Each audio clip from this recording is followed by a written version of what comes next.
See the people. Oh, there's some people there. Ah, there are some people there.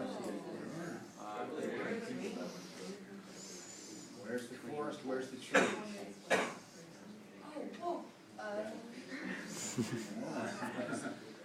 Isn't it funny how fast it is? You're looking at the one thing and that's all you see, and then bang, you see the other thing. That's the nature of these. These are, of course, a lot of them are used in psychological tests.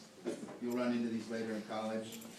The figure-ground relationships that have to do with what's the important thing, what's the unimportant thing, what's the thing I'm supposed to be looking at. These are the questions that these illusions ask. What am I supposed to be looking at? Let's do a little transition here. Let's talk about the man who's got to make the decision here.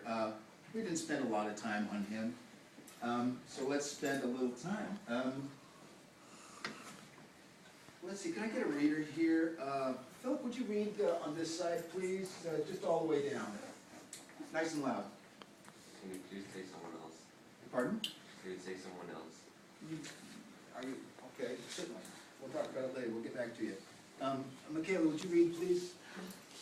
When FDR died, as per the Constitution, he became POTUS, right? He was Anybody? President of the Did you get that? Yeah. He Go was on. U.S. President from 1945 to 1950. Great. When FDR died, he told the press, "I felt like the moon, the stars, and all the planets had fallen on me." Michaela, let's follow up.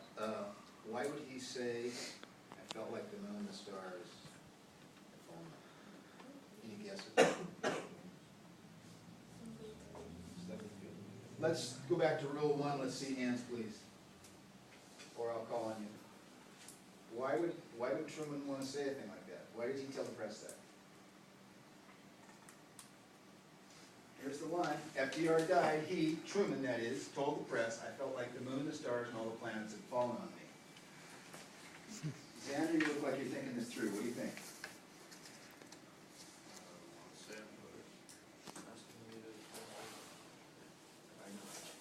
Why would he say that? I felt like the moon, the stars.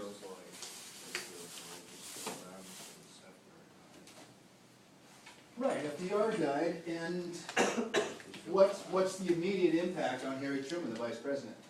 What does that import for him? Sorry, I didn't hear that. Does he have to take over? What do you think? Yeah. Constitution says the vice president succeeds into office if the president dies in office. That's what he was doing in that job. Let's talk about this guy for just a minute. He was from Missouri. He was a businessman. He became a politician. He became a fairly important, well-regarded politician in the Democratic Party. And he was chosen for Roosevelt's fourth term as VP. And do you know what, who was it, John Nance Gardner, FDR's second or third VP, who said, "This job isn't worth a bucket of warm spit"? John Nance Gardner, FDR's earlier VP, said this job isn't worth a bucket of warm spit because the vice president has very few tasks as spelled out in the Constitution. Preside over the Senate, cast a tie-breaking vote if necessary, and succeed to the president on his death. Other than that, he can bowl as far as the Constitution is concerned. Yeah. Why wouldn't you want to do that? Instead of. Except that this might happen to you, Brad. Now, let's unpack his, class, stay with me, please. Michaela and Hunter, can I have your eyes up here, please? Spencer, can I have your eyes up here, please? Let's ask a real good question. In 1945, if you unpack his poetic language about moon and stars, what's really fallen on his shoulders, specifically in foreign policy, specific in Europe? 1945, what just happened? I think you're just shy. I think you all know you're just shy. I'm calling you. Quinn, what just happened?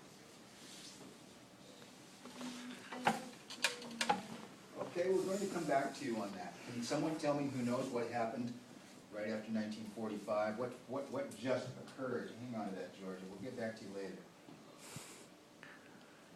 Hunter, do you know what happened? Okay, I'm going to give you a hint. World War II. War had just ended. So, where did we leave the Russian and American armies? When was that enough of a hint? Where did we leave the Russian and American armies in Europe?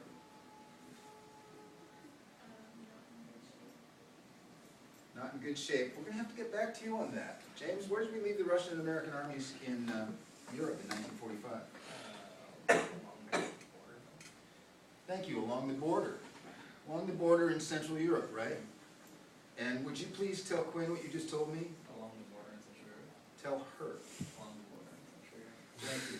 Quinn, where are the U.S. and Russian armies in Europe? Anybody remember the name of that border at this point? Iron Curtain. Please raise your hand, Matt. Anybody remember the name of that border at this point? Let's try Matt. Maybe Matt knows. Iron Curtain. Iron Curtain, yeah. And it's the Allies who beat Germany, Russia, and the United States are now looking at each other with more than nervousness.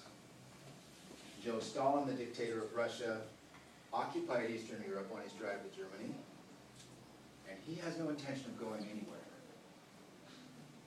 The Americans, are they occupying Western Europe or are they protecting Western Europe? Certainly some people in Europe saw it one way, some saw it another way. The official story is certainly we were protecting Europe, and we were rebuilding Europe. At any rate, we're facing Soviet armies, Russian armies. There's no hostilities, no tanks are rolling, no guns are being fired. There's a lot of suspicion, a lot of concern. This would be the moon and stars that fell on Truman when he walked into that job. Okay? Let's look at this man who was considered to be a little man in his day. We were in luck. He was not really a little man, he had a lot of character. He didn't have a lot of knowledge. He was not an academic. He was not a high-level policymaker as a career. He was a politician. And he did have character. Historians agree Harry Truman had some grit, and he was honest, and he did his best. He had a sign on his desk. George, would you read the sign for us, please? The buck stops here. Let's just take a look at that. Have you heard the saying, pass the buck? Spencer, as you shake your head, no. Yeah, I've never heard You that. know, I think we decided yesterday that the saying is simply out of currency. People aren't acquainted with it anymore.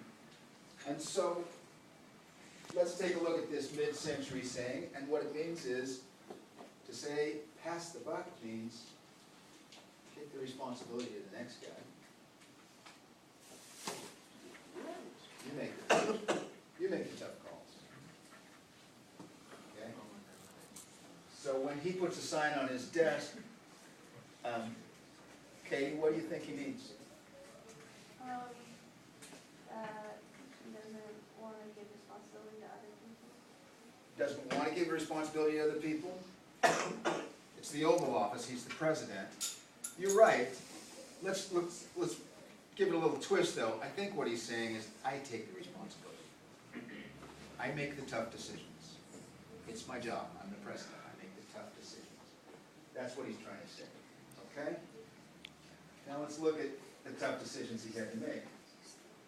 In 1946 and 1950, Harry had a decision to make in Vietnam. Because he got a telegram from Ho Chi Minh. Joel, do you remember the gist of that telegram?